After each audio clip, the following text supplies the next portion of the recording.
What's going on, everybody? This is Kevin from Daily Mobile, and today we will be doing a review on the Nokia Lumia 920. This is probably Windows Phone flagship device. It is Nokia's second generation Windows phone. Let's take a quick look at the device first, take a tour around it, and then we will dive into the specifics. Okay, got here is a 4.5-inch display. You have your 3 obligatory Windows Phone buttons on the bottom. You probably can't see that, but right there is a front-facing camera. There is your earpiece. And somewhere buried there on the bottom is your microphone. Down there you will see what I believe are 2 speakers, maybe a speaker and a noise cancellation. You have your USB port for charging, which I have used very little of since this does have the wireless charging in it, which is very convenient. This side of the phone is where most of the action happens. You have your dedicated camera button. You have your lock-unlock button in the middle, and then you have your volume rocker up top. I do enjoy the lock-unlock button on the side as opposed to on the top, which a lot of companies do. And I actually enjoy this volume button being here as opposed to on the left-hand side like Samsung does with their devices, simply because you tend to hit that volume rocker when you're playing games unintentionally. Up top here you see the 3.5mm headphone jack, and you have your micro SIM card. Like I said previously, going down the side you have absolutely nothing. And then on the back you have your dual LED flash along with your 8.7 megapixel Carl Zeiss camera. We will go into that little more detail later. Other things you need to know about this device before we go any further: it has a 1.5 gigahertz dual core processor and a gig of RAM, which helps it run along just very fast, very smooth. I've noticed no lag at all. It's got a 2000 milliamp battery, which is good. I've gotten no less than a day out of it, and I use it very heavily. And for everyone complaining about the weight of this device, it does weigh a little more than most phones, coming in at 185 grams. But the fact that you do not need a case for it really makes up for that. All these really light phones that I'm testing don't become light, or stay light I should say, simply because you must put a case on them, and it always ends up weighing about the same as the 920. The 920 is made out of polycarbonate, just like the 900 and the 800 and all the previous devices before it. It is color all the way through, so if you would scratch it, the color would be underneath it. You will find, though, with the white and the red and the yellow, that it is kind of slippery. As you can see, it's a glossy surface. Haven't dropped it yet, but it's just something you want to watch out for.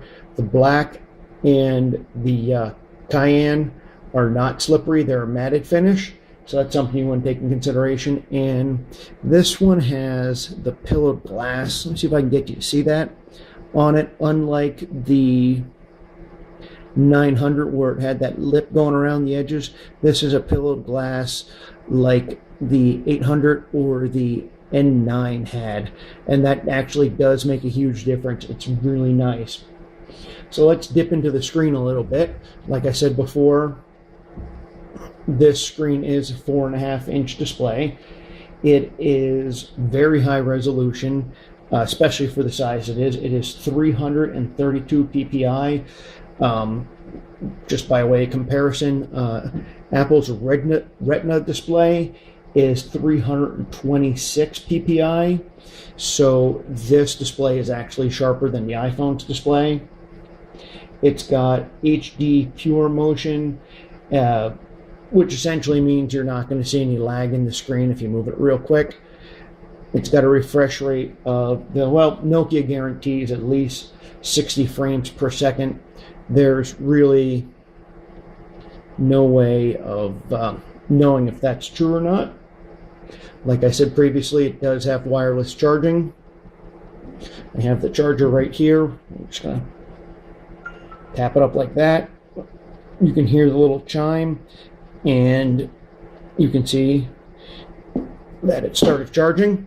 And what I've noticed about wireless charging is it does charge just for a little bit after you take it off the pad. There it goes. Software-wise, this is running Windows Phone 8. I'm not really going to dive into Windows Phone 8. You should probably know pretty much about it. If you don't, just a big advantage of Windows Phone 8 over 7. Well, there's many, but the one you'll notice the most is the resizable tiles. Otherwise, you just have a lot of nice Nokia-only software on here, which makes it kind of the Windows Phone to choose if you're going to go Windows Phone.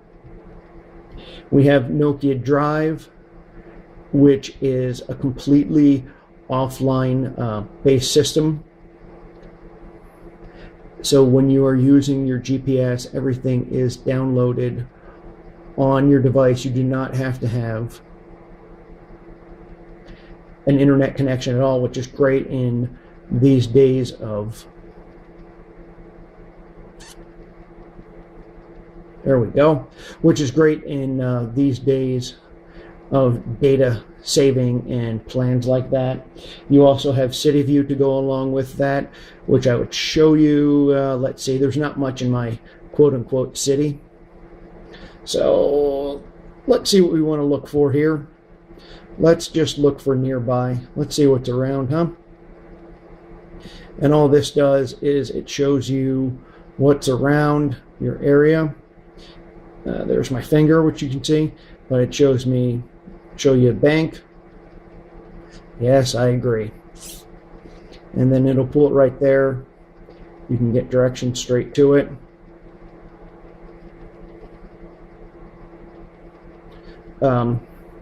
Which is really convenient. I haven't used it a lot because I haven't really been out and about in a new city, but that is convenient when you're out and about. As you can also see, you can find transportation there, and that takes me to Nokia Transit, which I have used in New York City. It works very well. It tells you the schedule and how you get around public transportation. There's Nokia Music, which I've used a little bit. It's not what I wanted to get into. And there is also other Nokia exclusive apps, as you can see. Words with Friends, another big one is Draw Something. Let's go into, there we go, Nokia Collection, just so you can see. Photo Beamer is a Nokia exclusive app, which you should look up. It's really nice. What else? Angry Bird Roost. It's got a really nice AccuWeather and ESPN app, which is an exclusive to Windows Phone Nokia devices. It's just a little bit more than what everybody else has, a little bit extra. As far as the main feature goes, as many people are concerned on this, is the camera on the back. Like I said previously, this is a 8.7 megapixel camera with the floating OIS lens. And what that really does for you is, let's pop into my photos here. What that really does for you is it just makes, it keeps the lens still so the aperture can be open just a little longer than it should be. And honestly, it brings in more light than you can see with your naked eye. And the steadiness of it really is amazing. This shot in particular was taken as I was driving down the street in a moving car in the middle of the night. You can see all the light that it's bringing in and just how clear the shot is for actually being in a moving car. This is a good daylight shot. Shows lots of detail. I did notice like this is a good example here. If there is one overpowering light source, that it will suck in just a little bit too much of that light. It'll overexpose it. Nokia says there is a software update coming for that. Overall, I'm pretty happy with the pictures it's giving me. Sometimes, like I said, you will find a little overexposure during the day. That's why everybody's complaining about the soft shots. This is my Christmas tree in a completely dark room. Again, this is more light than I could pick up with my eye. It's an amazing camera. It's just something you'll have to pick up to appreciate. It does have a 1.3 megapixel front shooter, which I did not get to test at all on this device. And that's pretty much it. I'm sure there's something I missed. If there is something I missed, you can feel free to leave it in the comments. This is my personal device that I bought, so I'll have it for a long, long time. You can feel free to ask questions on it. Is this device for you? If you're going Windows Phone, or if you're even curious about Windows Phone, I would definitely check out the 920. It's the best Windows Phone device out there at the moment. Thanks for watching.